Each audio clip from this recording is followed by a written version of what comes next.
Okay, so we're going to get started now. We're on the bottom, really in the top of Dalet Amud Aleph, but we'll just review the bottom of Gimel Amud Beis. There's a machlokas that the Brisa shows us between the Chachamim and Rabbi, who's Rabbi Yehuda Hanassi. And the machlokas is how many judges are required for financial cases. Our Mishnah had said 3, like the Chachamim, but Rabbi holds you need 5. And the Gemara's question was, where does Rabbi get this from?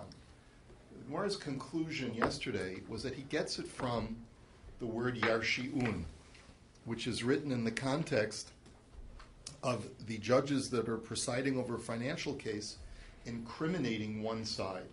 So yarshi'un is written in the plural, and it's written in the context of the word Elohim, which means judge or judges. If the word yarshi'un is written in the plural, so then the word Elohim must be referring to a plurality of judges. The fact that the word Elohim is written twice in the pasuk implies a double plurality, which means 2 times 2. So that tells me that I need 4 judges, and since you can't have an even number, you have to add 1 in order to get a total of 5. That's where Rebbe gets it from. So the Chachamim, they will respond that the word yarshi'un normally, when it's spelled correctly, implies a plural number. But the word yarshi'un in the Torah is with missing a letter vav. And the Chachamim say that when a word is spelled a certain way, regardless of how you pronounce it, you look at the way that it is spelled in order to get the proper exegetical definition. And therefore, since yarshi'un without a vav implies detracting the real number, instead of 2, it means 1. And therefore, the word Elohim is mentioned twice in the pasuk, but it's referring to 1 judge, not 2. So therefore, that pasuk implies 2 judges. And therefore, since you can't have an even number, you add 1 for a total of 3. So that's the way that the Gemara presents the back and forth between the Chachamim and Rabbi Yehuda. Today's Gemara will deal primarily with the subject of yesh aim la mikra or yesh aim la masores. This is a discussion that is undertaken in several places in Shas. When I have I pronounce the word in the Torah one way, but it is spelled in an aberrant way differently. Which one takes priority in the exegetical definition, the way that I derive halacha? Which prevails? The strange way that it's spelled or the way that it is pronounced? Rabbi Yehuda Hanassi holds that you look at the way it's pronounced. Don't worry about how it's spelled. If I pronounce it as yarshi'un, which is a plurality, that's what the word yarshi'un means. I don't care about how it's spelled. But the Chachamim take the opposite approach, and they say, look at how it's spelled. If it's spelled deficient, it means 1, not 2. And therefore, that's the halachic derivation that I'm supposed to get from it. Amar Rabbi Yitzchak bar Yosef, Amar Rabbi Yochanan, Rabbi, v'Rabbi Yehuda ben Roetz, u'Bei Shammai, v'Rab Shimon, v'Rabbi Akiva. These 5 Tanoim, kulu svira lahu yesh ein lemikra. These 5 Tanoim hold that when I have a difference of whether it's pronounced one way and spelled another way, I always go according to the pronunciation, not according to the spelling. So, Rebbe Hada Amra. So we just saw Rebbe Shita. Yarshi'un is pronounced Yarshi'un, which is plural, and therefore it implies 2 judges. Rebbe Yehuda, and remember, Elohim is 2 times a plurality, which is 4, add 1 for 5. Rebbe Yehuda ben Roetz. What's Rebbe Yehuda ben Roetz's halacha? The Tanya Shalu Talmidim is Rebbe Yehuda ben Roetz. Ekra ani shivim. Yachal teheyoletis nekeva temeya shivim. Their question was like this. Here you have an interesting halacha. We know the halacha very well. If a woman gives birth to a male, listen carefully. If a woman gives birth to a male, she is tamei to her husband for how many days? 7. Good. If a woman gives birth to a female, she is tamei to her husband for how many days? 14. So how does the Torah write 14 days? Shivu ayim. Now normally shivu ayim would be spelled with 2 yuds. In the Torah over here it's only spelled with 1 yud. So the Talmidim asked their Rebbe, Rabbi Yehuda ben Roetz, they said to him, Rebbe, it's written Shin Beis Ayin Yud Mem, which could also be read shiv'im. So maybe the Torah is not telling me that she's tummy for 14 days, 2 weeks. Maybe she's tummy for 70 days. I could read the word as shiv'im and not shavu'ayim. So how do you know that she's only tummy for 14 days? So Omer lahen timei v'tiher b'zachar v'timei v'tiher b'nekeva. Ma k'shetiher b'zachar b'nekeva kiflayim, af k'shetimei b'zachar b'nekeva kiflayim. So Rabbi Yehuda ben Roed said, well, it's only logical. Now, we know that a woman is tummy for 7 days after giving birth to a male to her husband, but she's additionally tummy to not be allowed to come in contact with holy things for an additional how many days? 33. The Torah says for 7 days she's tummy to her husband. For an additional 33 days, she may not come in contact with any kodshim. For a female, the Torah says 14 days to her husband, and how many additional days? 66 days. So he said like this, it's clear that the Torah says 33 days and 66 days.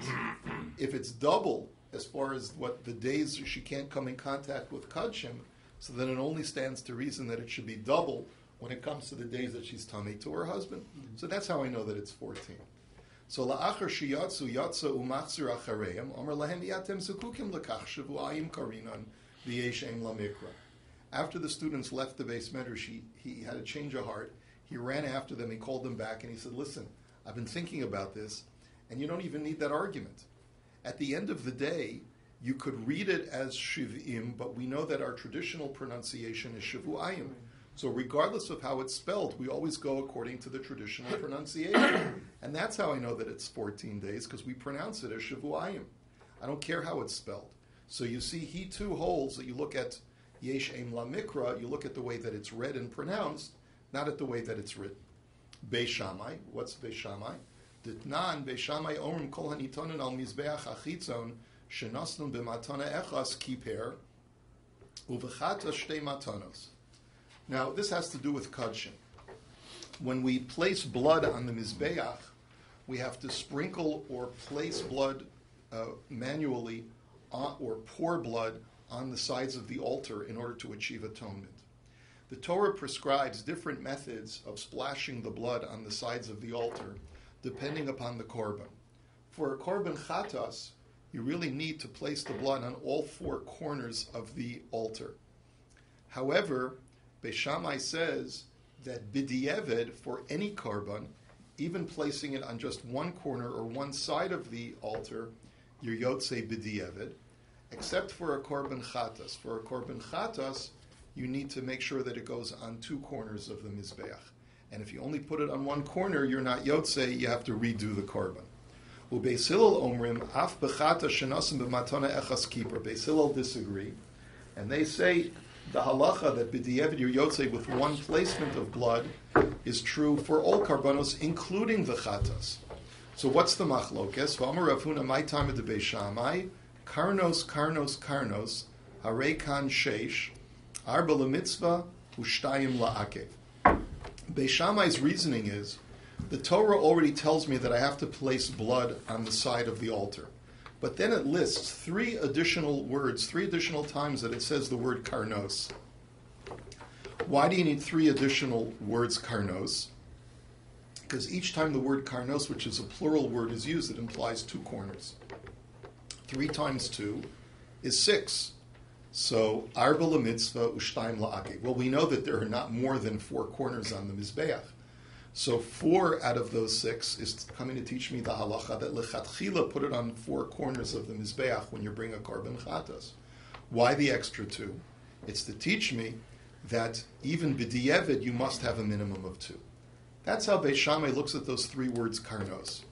Ubeis Hillel omrim karnos harei kan arba gimel lemitzvah ve'echas la'akev. Beis Hillel, however, says you're just looking at the way that it's pronounced. Remember, that's Beis Shammai Shita. But I look at, more importantly, the way that it's spelled. It's true that the word karnos is written 3 times for the korban chatas, but 2 out of those 3 times it's written deficient without a vav. When you have a deficient word, it means to detract from the normal meaning. So instead of karnos meaning 2, karnos means 1 when it's written without the vav. So karnos, 1 plus 1, and then karnos with the vav is another 2. So the Torah is communicating 4 corners. And therefore, what is it telling me? Lechatchila, you need to have a placement on 3 out of the 4 corners of the Mizbeach. And b'di'eved, one time the word karnos is written to tell me that b'di'eved, even if you only placed it one time, you'll be yotzei. So the Gemara is basically saying that according to Beis Hillel, that the mitzvah is 3 corners, 3 out of the 4. And b'di'eved, if you only did 1, you're going to be yotzei. So the Gemara's question, do you have a question, Rabbi Black? Sorry, in my Gemara, in the pasuk, when it quotes, it says with all the vavs, each one's added, they read a vav in each one. The first pasuk. Karnos, with 3 vavs. That's Beis Shammai. But the pasuk is quoting Torah, no? Yeah, but if you look at the source and the side of the pasuk, if you look, open a chumash. That's what I was asking what the argument. Right. If you open the chumash, you'll see that 2 out of those karnos are written without a vav. You see, the way that the Gemara quotes those psukim for Beis Shammai is to quote them how they would be read. When you read it without knowing how it's spelled, you would normally put in a vav. So that's why Beis Shammai's version is with the vav. Beis Hillel's version is without a vav. Okay. So the Gemara says ve'ema lakula lemitzvah. The Gemara says, but wait a minute. If all Beis Shammai has is 4 corners itemized by the Torah, why don't you just say that lechatchila you have to have 4 corners placement, and b'di'eved 0 corners? In other words, b'di'eved, if you didn't put blood on the corners at all, you'd be yotzei. So the Gemara says, no, that's not possible because kapora bichdi lo ashkechan. Because it's impossible to ever find that a person can atone bringing a korban without placing any blood at all on the sides of the altar. Blood placement is necessary for atonement. It's only a question of how much blood placement. And therefore, whenever I find multiple times of placement, one of those words that implies placement has to be used to tell me li'ikuva, that you need at least 1 placement to even b'di'eved. And therefore, anything that's extraneous can be used for the lechatchila. Okay, but anyway, we see that Beis Shammai holds here, yesh ein lemikra. You look at the pronunciation over the spelling. Rabbi Shimon Detanya, so what's Rabbi Shimon? Shtayim kehilchasan u'shlishis afilu tefach. And Rabbi Shimon Omer, shalosh kehilchasan u'ruviyas afilu tefach. Famous discussion in Masechah Sukkah, how many walls does the Sukkah need to have? The Chachamim say it needs to have 3, and one of those 3 walls could be a shtickle wall, which means just a plank that's 1 tefach wide, spaced a little bit at a distance from the wall that it is at a right angle to, so that it spans out to 4 tefachim, but just 1 tefach space and 3 tefachim of open, a little bit less than 3 tefachim at a distance, and that's an acceptable wall. However, Rabbi Shimon argues, and he says you need to have 4 walls, 3 full walls, and the 4th wall could be a shtickle wall. So the question is, b'may kamiflagi, what's the machlokes? Rabbanan savar yesh aim lamasores, Rabbi Shimon savar yesh aim lamikra. Here too, it's a machlokes. The Chachamim say you look at the way the words are spelled as the criterion, and Rabbi Shimon says you look at the way that they are pronounced as the criterion. Rabbanan savar yesh aim lamasores, basukos, arekan arba, dal chad kra legufe, pashluhu tlas, asay hilchasa, gar asa lishlishis, v'kim ta'at tefach. The Chachamim say that in the law of Sukkos that is written in Sefer Vayikra, the Torah says the word basukos 3 times. The first 2 times it's written without a vav, so each time the word basukos without a vav means 1. The 3rd time it's written with a vav, which means 2, so 1 plus 1 plus 2 is 4. Now, that doesn't tell me that you need 4 walls, because the first time that the word basukos is written, it's telling me to begin with that there's a mitzvah of building a sukkah. So I have to put aside one of those words, basukos, to tell me that there's a mitzvah of building a sukkah. I'm left with 3 remaining words that imply sukkah, and that teaches me that a sukkah requires 3 walls, period. Now, how do I know that one of those 3 walls can be a shtickle wall? That's a halacha l'Moshe Misina. That's the Chachamim Shita. However, Rabbi Shimon savar basukos arekan sheish. Dal chad kra legufe, pashuluhu arba, asay hilchasa gar asal revius ve'ukmei atefach.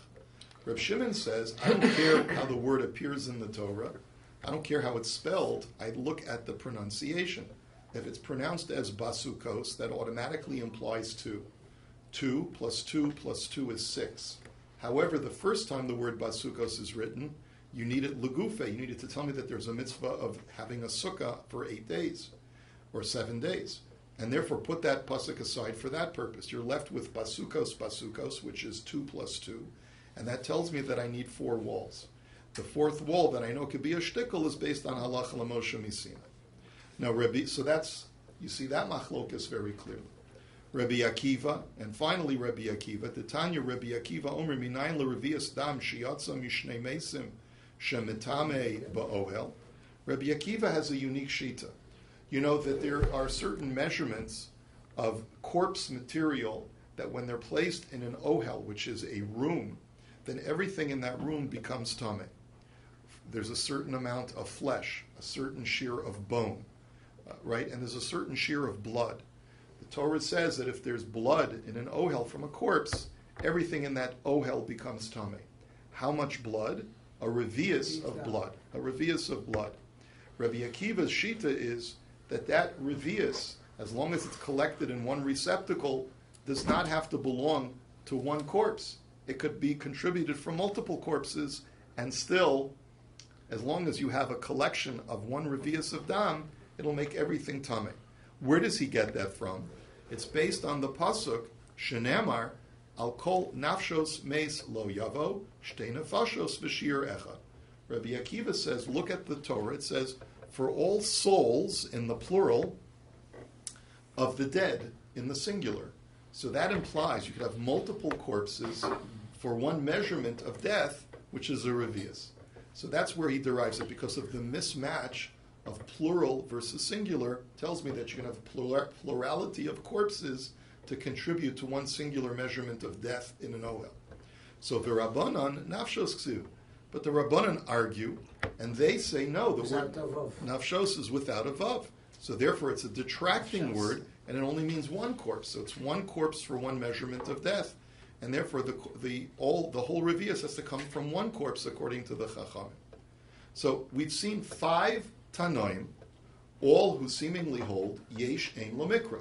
The criterion for exegetical halacha is based on how the word is pronounced, not how the word is spelled. So maskif la Rav Acha bar Yaakov miika delesle yesh ein lamikra. But one second, I'm going to prove to you that everyone has to agree that you go according to the pronunciation, not according to the spelling. Because Vahatanya, the Brisa says, Bachalev imo. The Torah says, do not cook a kid in its mother's milk. Now, Yachol bechelev, you might think that maybe the Torah is not prohibiting cooking a kid in its mother's milk, but cooking a kid in its mother's fat. And that's what the Torah is prohibiting, right? And therefore it's only reinforcing the prohibition of chelev. So maybe there's no isser of basar b'chalav. Can you imagine Judaism without a prohibition of basar b'chalav? We have cheeseburgers all day, right? So anyway, so the Gemara says, Omart, yesh ein lamikra. So the Brisa says explicitly, you go according to the way it's pronounced, not according to the way it's spelled. And since it's pronounced bachalev, which means milk, and not bechelev, which would mean fat, that's how I know that there's an isser of basar b'chalav. So the Gemara says everybody has to agree to that, because we've never heard of a Tana who doesn't hold of the prohibition of basar b'chalav. So the Gemara's response is, Ela dekulei alma yesh ein lamikra, v'Rebbi v'Rabbanan b'hakam iflagi. So the Gemara gives us a shocking response. It says, you know what, you're right. Everyone has to hold you go according to the pronunciation. So if that's the case, we got to go through these 5 Tanoim who we said are unique in their shita of yesh ein lamikra, and we have to completely redefine the machlokas that they have with their counterpart. So the Rebbe and the Chachamim are not disagreeing as far as the word yarshi'un, because it's written without a vav, because everyone holds yarshi'un means plural. So what's the machlokas? B'hakam iflagi. Rebbe savar yarshi'un Elohim achrini, v'Rabbanan savri yarshi'un dehechu dahai. The machlokas is very simple. Rebbe holds that since the Torah uses the word Elohim twice in the pasuk, one right next to the word Yarshi'un, he says Yarshi'un means plural. Elohim, therefore, also means plural. Elohim is written twice. It's 2 times the plurality. That's 4. But the Chachamim say, what are you talking about? It's the same Elohim in the first part of the pasuk that's being referenced in the second part of the pasuk. So it's only Yarshi'un of one Elohim. So Yarshi'un is plural. Elohim is therefore a plurality of judges. That's 2. And each one will hold, you add 1 to make it an odd number, so the Chachamim hold 3, and Rabbi Yehuda holds 5. The only machlokus is not on the word Yarshi'un. The machlokus is the word Elohim that's written twice, referring to the same judge or to a different judge. That's the only machlokus. Okay, now, the Rabbi Yehuda ben Roetz, lo pligi rabbanon alei. The next Tana was Rabbi Yehuda ben Roetz. Remember, he said, you go according to the way that the word Shavuayim is pronounced, to know that it means 2 weeks and not 70 days. So there, we're going to stick with that. And the reason why we don't have to modify that is because we don't find that there's a machlokas. Rabbi Yehuda ben Roetz is not arguing with anyone, so therefore that's completely fine. We can leave that brisa alone. Let's go on to the third one. Beis Hillel, the Tanya. So Beis Hillel, remember we said that according to Beis Hillel, you only need 1 placement of blood b'di'evet on the mizbeach, even for a chatas. And by Shammai says you need to have b'di'evet 2 instead of 4. So we thought that the machlokis was using the word karnos. Beis Shammai reads it as karnos, and Beis Hillel says look at the spelling without a vav. But now we're getting rid of that, and we're saying no. The Tanya v'chiper v'chiper v'chiper mipnei hadin. The Torah writes the word v'chiper in the context of a korban chatas 3 extra times. Now, why does it have to write it 3 extra times? The answer is because I have a logical judgment to make, which can go logically in 2 opposite directions. V'halo dinu, nemar domim lamata, v'nemar domim lamala. Blood is written below, and blood is written above. So I'm going to tell you two out of the 3 explanations that Rashi suggests. What do we mean below and above? So there's a halacha that when a person brings a chatas ha'of, a bird chatas, he places the blood only 1 time on the altar. But when a person brings an animal like a sheep chatas or a goat chatas, the Torah says he's got to place the blood on all 4 corners. So therefore, maybe I would judge it this way: Ma damim ha'amurim lamata shenasim b'matana echas kiper, af damim ha'amurim lamala shenasim b'matana echas kiper. That just like by a bird chatas, 1 placement is sufficient, so too by an animal chatas, 1 placement is sufficient b'di'eved when I don't place 4. That's the way we want to understand it. The second explanation in Rashi is Lamata and Lamala is not referring to the location of the pasuk, right? but rather based on. But rather, okay, who would like to give the daf? But rather, based on this middle line that is called the Chut HaSikra, that is located in the center horizontally of the Mizbeach. Now, it's on the side of the Mizbeach, there's a line that is right in the center, and the Torah says that for certain karbanos, when you sprinkle the blood, you have to sprinkle it below that line, but for other karbanos, you have to sprinkle it above that line. For a korban chatas, you sprinkle the blood above the line. For other karbanos, like a korban shlomim, you sprinkle the blood below the line. So the Gemara's argument is that just like when it comes to other karbanos besides the chatas, you can sprinkle the blood below the line only 1 time, on one side, and that is sufficient.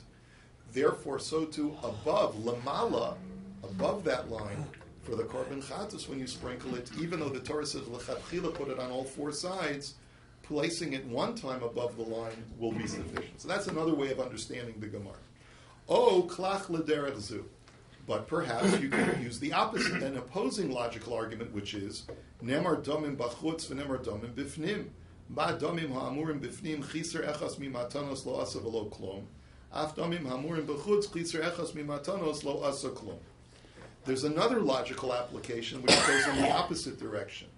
There are certain kinds of karbanos chatas, like a par helim davar, when an entire congregation makes a mistake in halacha, they have to bring a special bull as a chatas. But the blood of that carbon is not placed on the outer altar, it's placed on the golden altar inside the heichal. And there, the Gemara in Zvachim derives that every single placement, I think it's 7 times you have to place blood there, and every single placement is ma'akiv. If you leave out even one placement of blood, the carbon is not kosher. So maybe I'll argue the opposite, that just like when you place blood on the golden altar, every single placement counts, so too when you place it on the outer altar, even b'di'evid, every single placement of the 4 sides counts. So that's an opposing argument. So therefore, nira l'midoyme, danim chutz michutz vein danim chutz mipnim, o klach l'derech zu, danim chatos v'dalit karnos, chatos v'abrakanos, val yuchir zeh she'en chatos v'dalit karnos. And the logic can go either way. On the one hand, you could say that we should analogize the korban chatos that we're talking about more to the bird chatos, because both of those kinds of korbanos, there's placement on the outer altar. Or we should compare the korban chatos to, let's say, a shlomim, because their bloods are both placed on the outer altar. And the inner altar could have a totally different set of criteria. On the other hand, I could make the opposing logical argument. It's better to compare a korban chatas to another animal chatas instead of comparing the chatas to either a bird chatas or a totally different korban. And therefore, maybe I should analogize it to the 7 placements of blood on the inner altar, that each one of them is ma'akev, even b'di'evid. So therefore, I have a stalemate in logic. So how do I resolve it? By the wording of the pasuk. Talmud lomar v'chiper v'chiper v'chiper. So the Torah writes 3 extra times the word v'chiper. Mipnei adin kiper afal pi shelo nasan ela shlosha. Kiper afal pi shelo nasan ela shtayim. Kiper afal pi shelo nasan ela echas. That the way that the Torah is telling you v'chiper is that it's telling you, in addition to your normal atonement, you can achieve atonement with v'chiper, with even 1 less placement. And then the second v'chiper, even with 2 less placements. And the third v'chiper is even with 3 less placements, meaning even with only 1 placement, you'll result in atonement. So therefore, to suggest, yes, Rabbi Beis Hillel disagrees, and they say that 1 placement is enough. But it's got nothing to do with the spelling of the word karnos, but rather from the 3 times the Torah uses the word v'chiper. Next price of Rav Shimon v'Rabbanan ba'apligi. The walls of a sukkah. What's the machlokus if everyone agrees you go according to the pronunciation, not according to the spelling? Reb Shimon savar sechacha lo bo yikra, v'Rabbanan sabri sechacha bo yikra. Very simple. Basukos, basukos, basukos. So we said the first word basukos is legufe, to tell me that there's a mitzvah of building a sukkah. The next 2 words basukos, each one implying 2 walls. So according to Reb Shimon, you need 4 walls. That's what the pasuk says. But the Chachamim say no. It's true you need 4 walls, but one of those 4 walls is a horizontal wall, meaning the schach.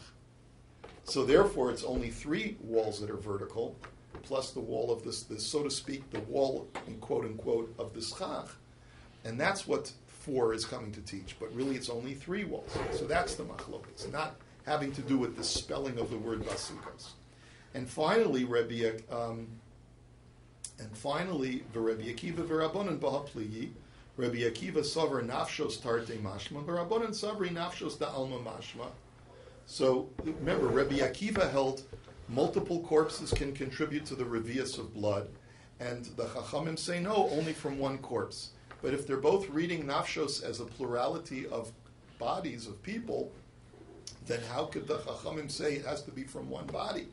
The answer is because the word nafshos means from any body of bodies of people that die. But it doesn't mean that it's referring to multiple bodies. It's just saying you have a selection of any person's body in the Welt, in the world. Take one of those bodies and use that to determine whether you have enough blood to present tumah into the ohel. That's the way they would read the pasuk. Nafshos means not that you have multiple bodies contributing to the blood, but you have 1 out of many bodies that contribute to the blood. So it's just a difference of opinion of how you read the context of the pasuk, but it's got nothing to do with the spelling of the word nafshos. So you see now the Gemara has been very creative. It's now explained each one of the 5 brises that it really, the machlokus does not hinge around yesh aim lemikra or yesh aim lemesoris, because everyone holds yesh aim lemikra that you always look primarily at how it's pronounced, not how it's spelled. But wait a minute, says the Gemara, how can you say that? So he says, Udekuli alma yesh aim lemikra? Is that really so? V'hatanya l'totafos, l'totafos, l'totafos. Harekan arba diver Rabbi Yishmael. And Rabbi Akiva omer enot tzarech tat bekas vishtayim pas b'afriki shtayim. The famous machlokus, we know that you're supposed to have 4 chambers in the tefillin shel rosh. How do you know it's tefillin shel rosh is supposed to have 4 chambers? So there's 2 opinions. There's the opinion of Rabbi Yishmael and Rabbi Akiva. Rabbi Yishmael says, because if you look at the spelling of the word totafos, which appears 3 times in the context of the tefillin, the first 2 times it's written deficient without a vav, and the 3rd time it's written with a vav. So totafos without a vav means to be detracted. It's not plural, but rather singular. So totafos is 1, totafos second is 2, and now totafos with a vav is 2, so it's 2 plus 2 is 4, and that's how I know that the tefillin shel rosh needs 4 chambers. But you see clearly that Rabbi Yishmael holds yesh aim la Messiris. Rabbi Yishmael holds, look at the way that it's spelled. If it's spelled without a vav, it means 1, not 2. So you can't tell me that everyone holds yesh aim lemikra. Rabbi Yishmael clearly holds yesh aim lemesoris. Rabbi Akiva says you don't need that, because you don't need to look at how it's spelled, but rather look at the word totafos itself. Tat in the Kasvi language means 2, and then the word pas in the African language, whatever that means 2. 2 plus 2 is 4, and that's how I know that it has 4 chambers. But clearly, according to Rabbi Yishmael, you go according to the way it's spelled, and you can look at the deficient vav and derive a deficient number from it. So ela la'olam pligi. V'hanimili ki pligi heicha deshani krami misoris. Aval hai cholav v'chelev d'chihadadi ninu yesh aim lemikra. So the Gemara says, all right, we're going to go back to our original answer. Sorry, forget what I just told you for the last 10 minutes. But in reality, there is a machlokas of yesh aim lemikra or yesh aim lemesoris. When the word is spelled in an aberrant fashion, that's where some hold that you go according to the pronunciation, and others you go according to the aberrant spelling to derive halacha. But in the case of chelev versus chalav, there's no aberrant spelling. Whether you pronounce it as chalav or chelev, it's spelled the same. It's spelled the same. So if that's the case, when there's no aberration in the spelling, everyone says you go according to the tradition that we have in the pronunciation, which is milk and not fat. And that's why everyone agrees that it's the prohibition of basar b'cholav, not basar b'chelev. But wait a minute, says the Gemara. V'harei, he says, v'harei yera'eh yir'eh d'chi hadari ninu u'pligi.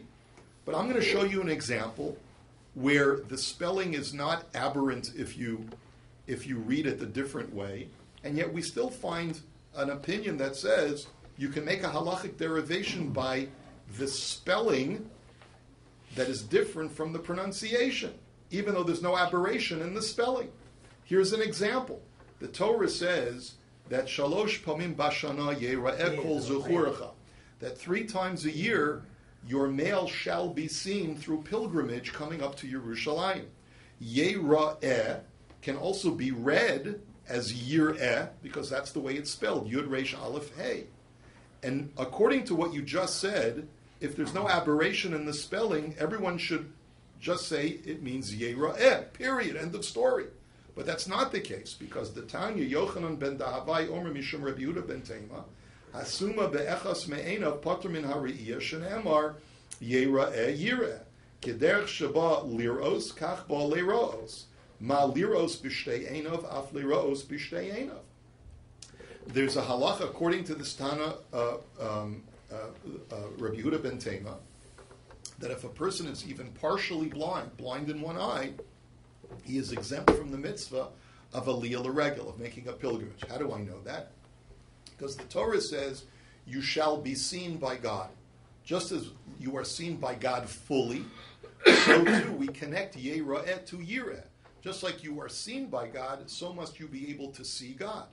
Since God sees you fully, you have to be able to see God fully in order to have this mitzvah. If you cannot see God fully because you're partially blind, you're exempt from this mitzvah. Here you have Yera'eh, which is Yud Resh Aleph He. The traditional pronunciation is Yera'eh, you shall be seen. Got nothing to do with your ability to see. And yet we still see a halachic derivation made on the spelling and not on the pronunciation. So that destroys your thesis.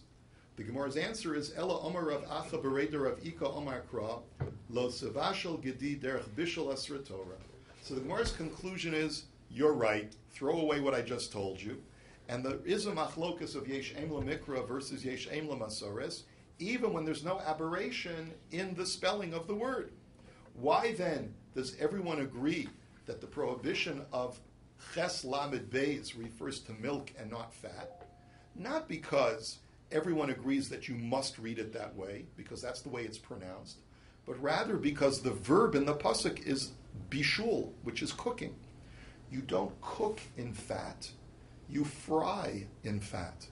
Cooking and frying are two separate processes in halacha. Chemically also, when you cook something, you're infusing it with moisture. When you fry something, you're not infusing it with moisture. You're actually causing it to dry. Think about anything that you fry. It dries out the more you fry it. With bishul, the more you cook it, the more filled with liquid it becomes.